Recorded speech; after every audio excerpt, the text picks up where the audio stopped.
Dans les deux précédents épisodes, nous avions parlé du tournage principal de la trilogie Le Seigneur des Anneaux, réalisé par Peter Jackson. Aujourd'hui, nous allons nous intéresser à la post-production, qui a commencé dès le tournage, ainsi qu'à la sortie des deux premiers opus. Commençons par parler de la Nouvelle-Zélande. On a déjà abordé le fait que le gouvernement de l'époque a pas mal aidé avec des crédits d'impôt et autres aides financières, et parfois l'emploi de l'armée comme figurant et main-d'œuvre pour les films.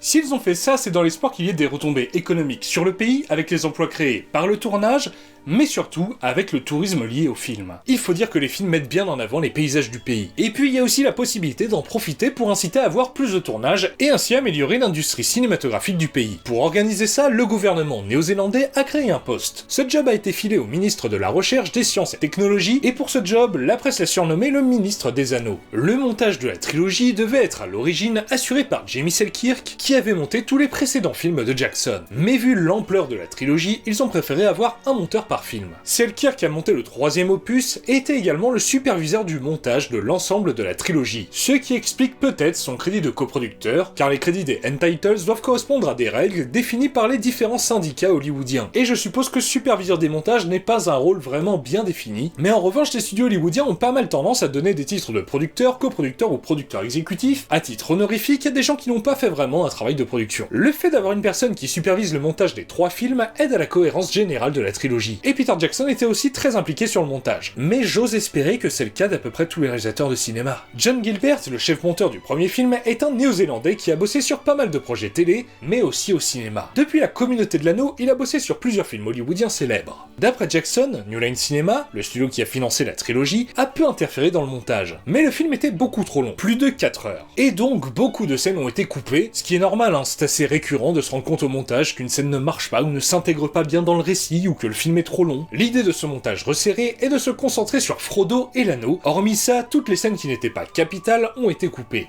Intéressons-nous à une scène qui a eu énormément de changements et nécessité beaucoup de débats avec New Line Cinema, le prologue. Peter Jackson voulait un prologue, entre autres pour ouvrir le film avec une grosse scène d'action, et une légende qui arrache le spectateur de la réalité pour le faire entrer dans celle du film. C'est aussi l'occasion de montrer la puissance de Sauron, parce qu'après, sous sa forme d'œil, c'est plus compliqué. Jackson a indiqué tout ce qu'il voulait introduire à la scénariste Philippa Boyens, qui s'est occupée ensuite d'écrire la scène. Le problème, c'est que des gens trouvaient ça trop compliqué. Beaucoup de noms, et surtout beaucoup d'événements qui s'enchaînent très vite. Du coup, ils ont supprimé la scène, et ont construit un nouveau prologue présentant les Hobbits, narré par Ian Holm. Ils ont donc récupéré des plans tournés dans le décor d'Hobbitbourg, et ils ont retourné des plans dans le décor de Cul-de-sac avec Ian Holm. Ça n'est pas la seule séquence tournée après le tournage principal, mais pour le coup, sur ce premier film, c'est vraiment des petits reshoots. Par exemple, dans la première scène d'Arwen, ils ont ajouté cette réplique où elle dit à propos de Frodo qu'il faut l'amener à son père. Le but était tout simplement d'être plus clair sur son lien de parenté avec Elrond. Il y a des plans additionnels qui ont été faits très tard, genre les plans sur le corps de Boromir sur le bateau. La scène avait été oubliée et a été tournée alors qu'ils enregistraient la musique. Donc moment où normalement le montage est supposé être bouclé ou presque. Et en plus, à ce moment-là, Sean Bean n'était pas disponible et il a donc fallu fabriquer un mannequin à son effigie. Le plan où le bateau chute est l'un des seuls plans de la trilogie qui n'a pas été tourné en Nouvelle-Zélande, puisque c'est une chute d'eau au Pérou. Sur le tournage, à la place du bateau, c'était un tonneau. Mais revenons au prologue. New Line trouvait que sans prologue, le début était compliqué à suivre. Donc ils ont demandé à ce qu'on ressuscite le prologue, mais qu'il fasse seulement 2 minutes. La version qui a été rendue à New Line Cinema faisait 7 minutes, ce qui a engendré des gros débats entre le studio et l'équipe du film. Du coup, ils ont retiré de la version cinéma le prologue ajouté centré sur les Hobbits. Une autre chose qui a beaucoup varié sur le prologue, c'est son narrateur. À l'origine, c'était Elijah Wood, mais dans l'histoire, Frodo était mal placé pour tout connaître. Donc la voix off a été réenregistrée avec Ian McKellen, mais encore, ça ne collait pas. Il fallait un personnage qui ait vécu l'époque de tous les événements narrés. Le prologue fut donc finalement raconté par Cate Blanchett, car Galadriel est née avant le premier âge, alors que le prologue commence lui au second âge, soit des milliers d'années après. Le prologue a été changé si tard dans la post-production qu'il était encore en montage pendant l'enregistrement des musiques. Mais avant de parler de la musique, parlons des effets visuels en commençant par présenter leur superviseur, Jim Regiel, un américain qui bosse dans les effets visuels depuis les années 80. Il a notamment bossé dans un studio de VFX dont il a supervisé les effets pour divers films, mais il a été aussi le superviseur général des effets visuels de plusieurs films. La majorité des effets visuels sont réalisés par la boîte cofondée par Jackson, Weta Digital, la petite sœur de Weta Workshop qui elle s'est occupée des armes, armures, maquillages spéciaux, maquettes et autres effets pratiques. Concentrons-nous sur une scène avec énormément d'effets visuels et notamment 3 créatures de synthèse, la Moria. Commençons avec le Guetteur de la Moria qui est un hommage au travail de Ray Harryhausen, un très grand monsieur des effets spéciaux spécialiste de l'animation en stop motion. Passons de l'entrée à la sortie pour parler du Balrog. Pour le corps enflammé de la créature, ils ont essayé de simuler numériquement du feu. Ils ont mis au point les formules mathématiques nécessaires pour cette simulation, néanmoins les calculs étaient beaucoup trop compliqués pour la puissance des machines qu'ils avaient à l'époque. L'idée a donc été abandonnée et remplacée par l'incrustation dans l'image de vraies images de feu. En revanche, le corps de la créature en elle-même est bien numérique, tout comme les trolls. Le troll devait être réaliste. Il n'est pas qu'un monstre, il a une personnalité. Ceux de la Moria sont gentils, bêtes et des grosses vicoses des gobelins. Comme pour d'autres créatures de la trilogie, Weta Digital a récupéré le scan d'une vraie sculpture faite par Weta Workshop,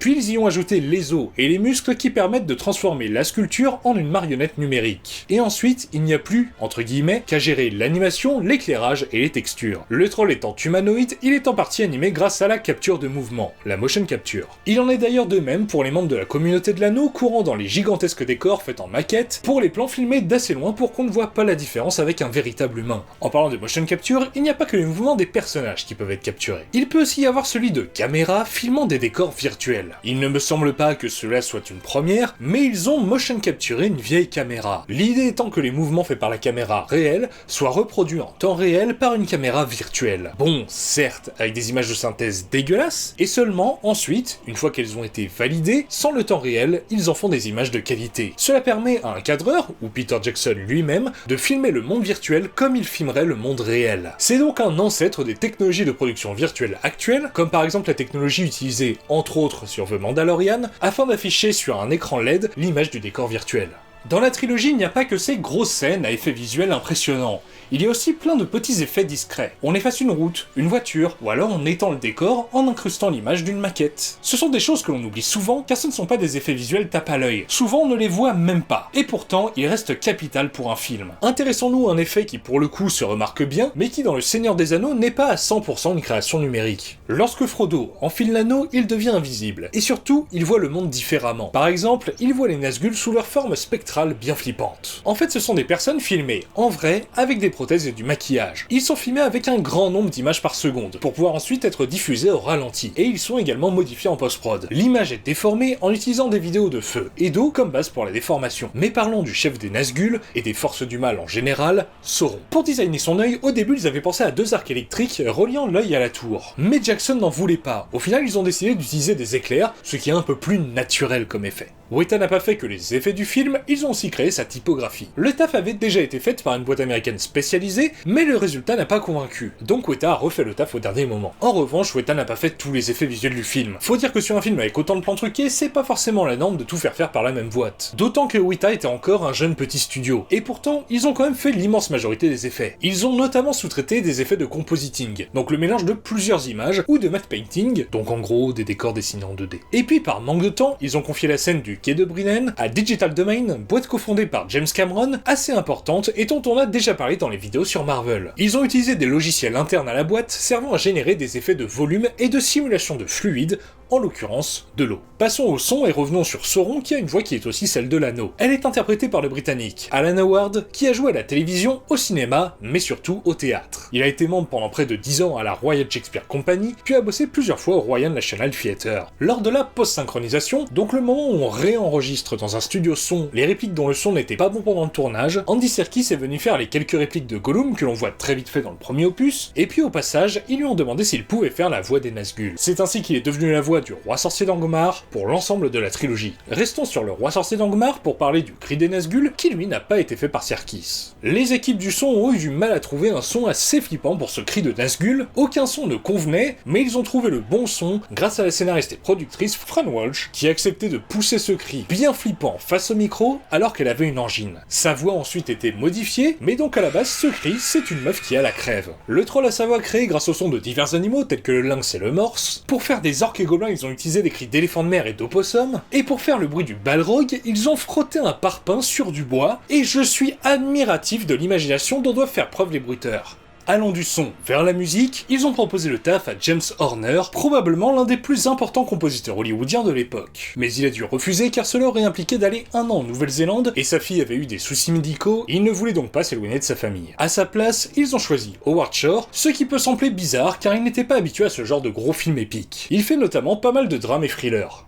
Pour autant, je pense qu'on sera majoritairement d'accord pour dire que ce choix était excellent. Sachez d'ailleurs que si vous considérez que la bande originale de cette trilogie n'est pas un chef-d'œuvre, une des meilleures musiques de l'histoire du cinéma, vous devez immédiatement contacter un ORL. Shore a régulièrement visité le plateau pendant le tournage afin de s'imprégner de l'univers avant de composer. Il a été influencé par le travail de Richard Wagner. Il voit d'ailleurs les musiques de la trilogie comme un opéra en 3 parties. Afin d'illustrer les différentes cultures de la Terre du Milieu, il a utilisé des instruments de plusieurs cultures humaines. La musique a été en partie enregistrée en Nouvelle-Zélande. Par exemple, pour la Moria, ils ont enregistré une chorale de chanteurs polynésiens dans la mairie de Wellington. Mais la bande originale a aussi été en grande partie enregistrée en Angleterre dans les mythiques studios d'Abbey Road. C'est d'ailleurs aussi dans ce studio qu'ont été enregistrés les instruments pour la chanson du générique, interprétée par Enya qui a été proposée à Jackson par Howard Shore. Elle interprète également la chanson Aniron, inclue dans le film pour une scène sur la relation entre Aragorn et Arwen. La chanson du générique de fin, May It Be, a été produite par le producteur habituel de Enya et elle a coécrit les paroles avec sa parolière habituelle qui a étudié le Kenya afin d'écrire quelques vers dans cette langue elfique. Pour les différents chœurs des musiques de la trilogie, ce sont principalement les 2 co-scénaristes de Jackson, Fran Walsh et Philippa Boyens, qui ont écrit les paroles qui ont ensuite été traduites par le spécialiste des langues de Tolkien, David Salo. Terminons vite fait sur la post-production avec l'étalonnage, le moment où on règle les couleurs, à la fois dans un souci de cohérence, si le soleil a bougé entre 2 plans, il ne faut pas que le spectateur le voie, et aussi dans un souci esthétique. C'est là qu'on fixe l'image du film. Jackson voulait que la colorimétrie rende le film un poil plus irréel. Les couleurs sont parfois inspirées du travail d'Alan Lee et John Howe, les illustrateurs qui ont aidé à concevoir le film. Le film a eu son avant-première mondiale à Londres le 10 décembre 2001, avant d'être diffusé dans les salles de nombreux pays à partir du 19. Lors de sa sortie originale, il a rapporté 313 millions de dollars en Amérique du Nord, distribués directement par New Line Cinema, et 567 millions dans le reste du monde, distribués par les divers distributeurs internationaux. On arrive donc à un total d'environ 881 millions, ce qui est plus gros que le budget total de la trilogie. Mais attention, n'oublions pas que le box-office, ça n'est pas ce que récupère le studio, donc ça ne veut pas forcément dire que le premier film rentabilise toute la trilogie. Pour savoir exactement combien le film a rapporté, il faut retirer l'argent allant aux impôts et aux exploitants. Suivant les cas et les pays, ces chiffres changent, mais globalement les distributeurs ne récupèrent pas plus de la moitié. Et puis après, faut retirer le budget de production, le budget marketing, et chaque distributeur local prend logiquement un pourcentage qu'on ne connaît pas. On ne peut donc pas affirmer combien le film a fait de bénéfices. Néanmoins, c'est un succès très prometteur, sans doute rentable, et qui sait, peut-être qu'il rentabilise la trilogie. Et le film est également un succès critique.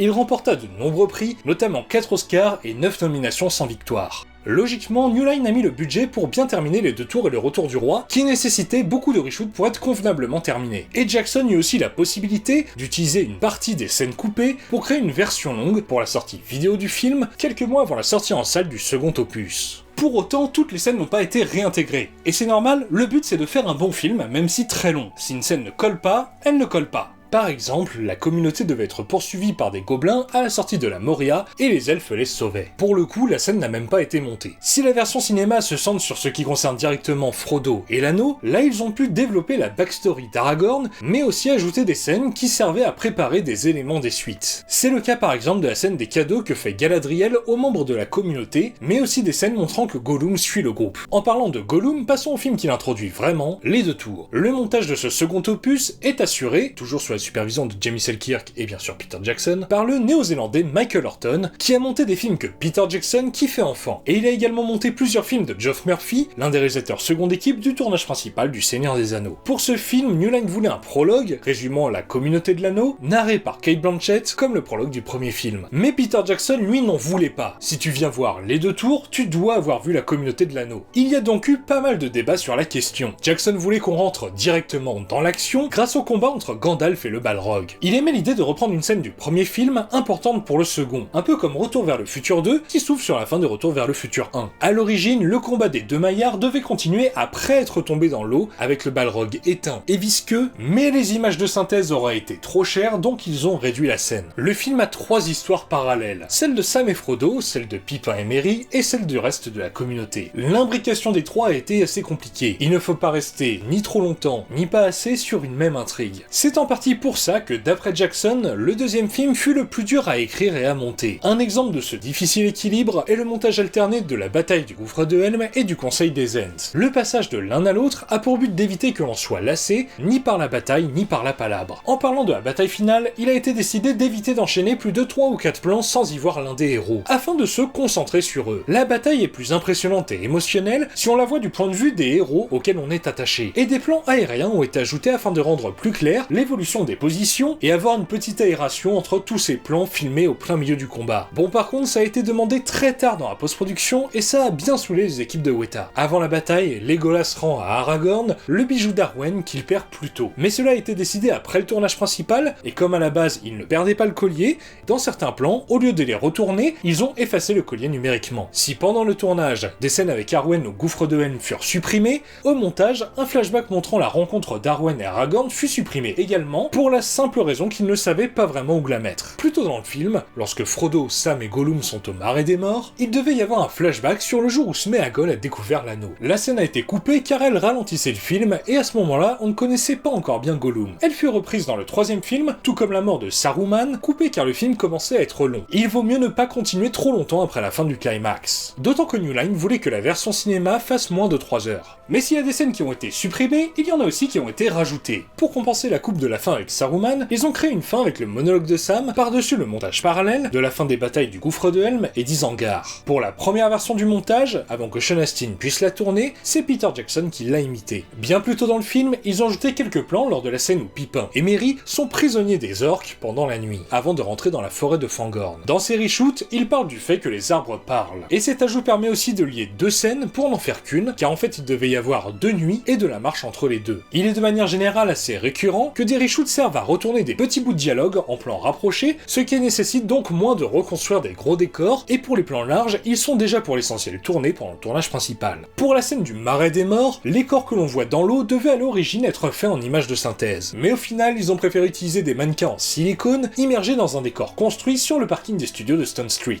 En revanche, il y en a un qui n'est pas un mannequin, le mort qui ouvre les yeux est un cascadeur. Il faut dire que les mannequins sont meilleurs pour faire le mort tout en faisant de l'apnée que les vrais humains. En parlant du Marais des Morts, en faisant des plans additionnels en hélico pour la communauté de l'anneau, ils ont trouvé par hasard un endroit faisant penser au Marais des Morts, et ils en ont donc profité pour en faire des plans aériens. Désert, passons au sous-sol, puisqu'un des gros ajouts des reshoots pour la bataille du gouffre de Helm sont les scènes dans les grottes. Cela permet de rappeler les vies qui sont en jeu, et donc les raisons de se battre. Ils y ont même tourné un petit combat, certains Uruk-hai devaient arriver à entrer dans la grotte, et Owen les affrontait, mais la scène fut coupée au montage. De même, une scène de flashback avec Boromir, Faramir et leur père, Denethor, fut tournée pendant la production additionnelle. Cela permettait de montrer la relation des deux frères, mais elle fut aussi coupée de la version cinéma, probablement en partie parce qu'on n'a pas encore présenté Denethor et que c'est un personnage du troisième film, mais elle fut réintroduite dans la version longue. Restons sur Faramir pour dire que cette scène où Gollum est battu par ses hommes a été coupée de la version cinéma pour ne pas rendre Faramir antipathique. Ils ont aussi retiré de cette version, lorsque Faramir arrive à Osgiliath, Minas Tirith au loin pour éviter que les spectateurs confondent avec le gouffre de Helm. Enfin, un des très gros ajouts du tournage additionnel est cette scène de débat interne entre Sméagol et son côté obscur, Gollum. Une scène de ce type présente dans Le Retour du Roi avait été tournée par Geoff Murphy lors du tournage principal. C'est Fran Walsh qui a écrit cette nouvelle scène permettant de montrer encore plus la complexité du personnage à laquelle elle tenait beaucoup. Comme pour le premier film, le montage fut fini à Londres pendant l'enregistrement des musiques. Ils y ont même imaginé un reshoot. La scène où Faramir et un de ses soldats regardent une carte, ce qui permet de voir les positions des différentes forces. Jackson et Walsh ont tourné une scène low cost de la scène et elle a été refaite au propre avec une belle carte en Nouvelle-Zélande. Il y a eu plein d'autres petits ajouts, mais on ne va pas tous les citer et on passe aux effets visuels. Si la communauté de l'anneau avait autour de 500 plans truqués, ce qui est déjà pas mal, les deux tours a pas mal augmenté le compteur puisqu'il en a environ 800. Et ça paraît logique quand on voit que des personnages importants du film sont partiellement ou totalement créés en images de synthèse. Comme sur le précédent film, les effets sont majoritairement faits par Weta Digital, mais pas seulement. Jim Riegel supervise les effets visuels de la trilogie de façon globale et chaque studio a son propre superviseur. Mais ça n'est pas quelque chose propre au Seigneur des Anneaux, c'est totalement banal. Pendant la post-production des deux tours, Weta a engagé pour diriger ses effets visuels Joe Letteri qui a bossé une petite décennie chez ILM, la boîte créée par George Lucas pour Star Wars. Il a supervisé les effets visuels de Weta pour les deux tours et le Retour du Roi. Il y est ensuite resté et en est devenu aujourd'hui le Senior Visual Effects Supervisor. dinosaures. Une des grosses évolutions de la trilogie qu'il a co-créée est la simulation de la transparence de la peau, mise au point avec le chercheur spécialiste de l'image de synthèse, Henrik Jensen. Celui-ci a remarqué la manière dont se diffuse la lumière à travers la matière en jouant avec un laser et de la pierre. Ça lui a fait penser à la manière dont la lumière passe à travers la peau humaine. Je pense qu'on a déjà tous fait cette expérience. Si on met une lumière de téléphone ou une lampe torche sur son doigt,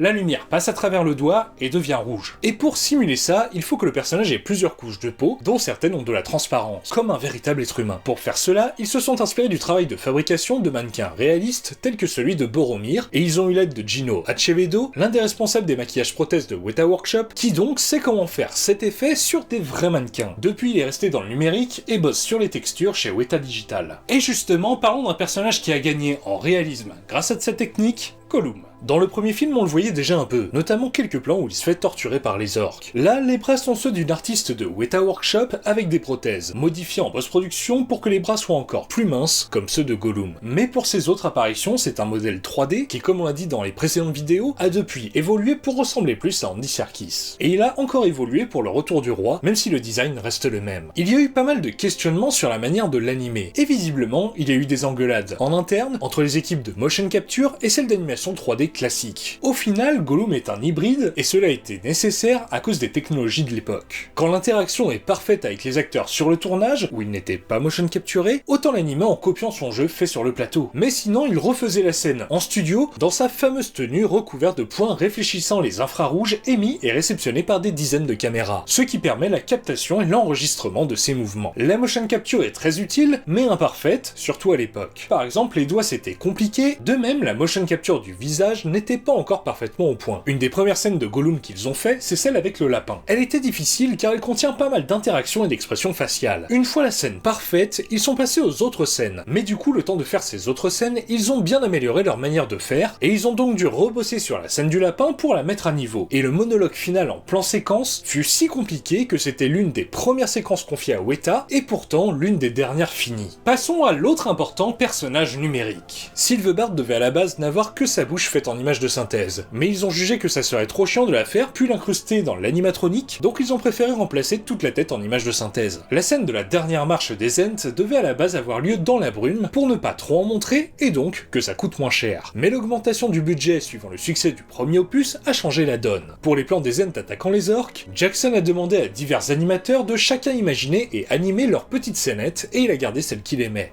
Parmi les studios d'effets visuels des deux tours, autres que Weta, il y a Sony Pictures Imageworks, boîte qui logiquement a bossé sur pas mal de films de Sony, mais pas que. Pour ce film, ils ont géré les plans de Frodo sous l'eau dans le marais et le plan sur le cosmos lors de la résurrection de Gandalf. Quittons Sony pour parler d'un oubli, dans ce plan, il y a un soldat qu'on voit pas avant et qui a la même tenue qu'Eomer. Eh bien c'est juste parce que Karl Urban n'était pas là pour le tournage de ce plan et ils ont oublié de remplacer numériquement le visage de sa doublure. Terminons sur les effets visuels avec un léger effet qui avait pour but de préserver un mystère. Pour la scène où Gandalf revient, avant de révéler le visage du magicien blanc, ils ont voulu mettre le doute et faire penser que ça puisse être Saruman. Pour cela, ils ont mélangé le visage des deux acteurs en plaçant les yeux de Christopher Lee sur le visage de Ian McKellen. Et quittons Jim Riegel, Weta et les autres studios pour parler des équipes de son qui ont fait le même taf en mélangeant les voix des deux acteurs. Bon, je suis pas sûr que ça valait bien la peine de s'embêter puisqu'au final ils ont spoilé le retour de Gandalf dans la bande-annonce. En parlant de voix, parlons de celle de Gollum qui a posé problème, car au premier visionnage, les responsables de New Line trouvaient sa voix incompréhensible. Il a donc fallu réenregistrer Andy Serkis qui a dû prendre une voix un peu plus claire. La première scène de dialogue a eu presque 10 versions avant de trouver le bon dosage et définir la voix à réenregistrer pour tout le film. Et comme pour la communauté de l'anneau, Serkis prête sa voix à d'autres personnages, les orques et Uruk-hai qui ont capturé Merry et Pippin et s'engueulent dans cette scène.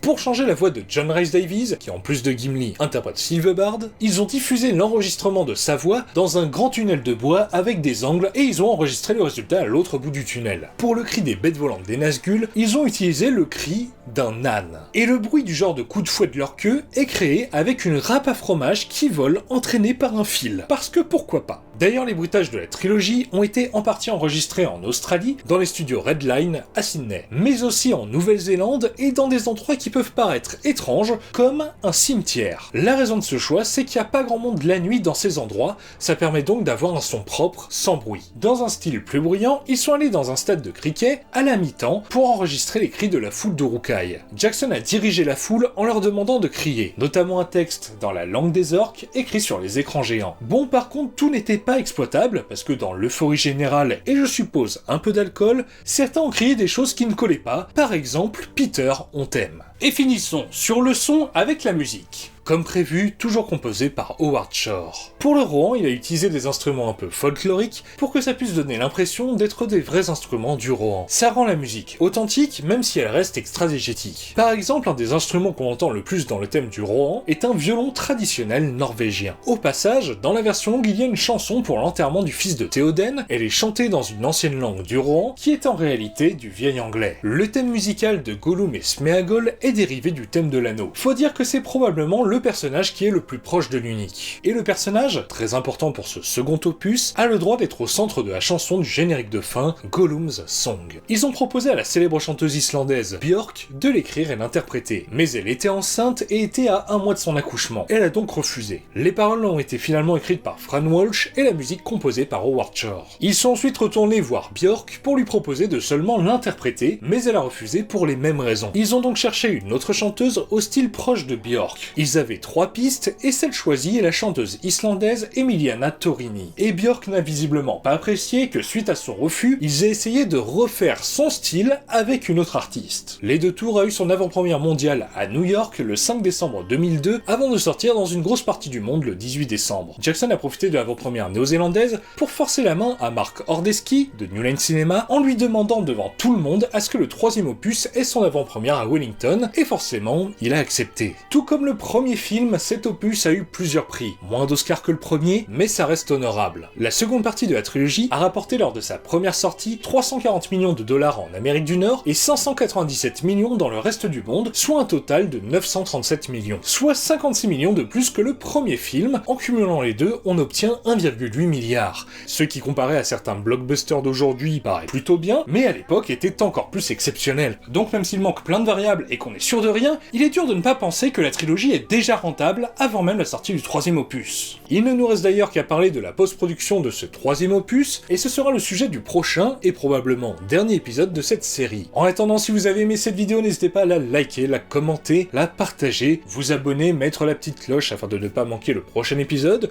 et pour ceux qui attendent avec impatience le retour de mes vidéos sur le MCU, je commencerai à parler des coulisses de la phase 2 quelques temps après la sortie du dernier épisode.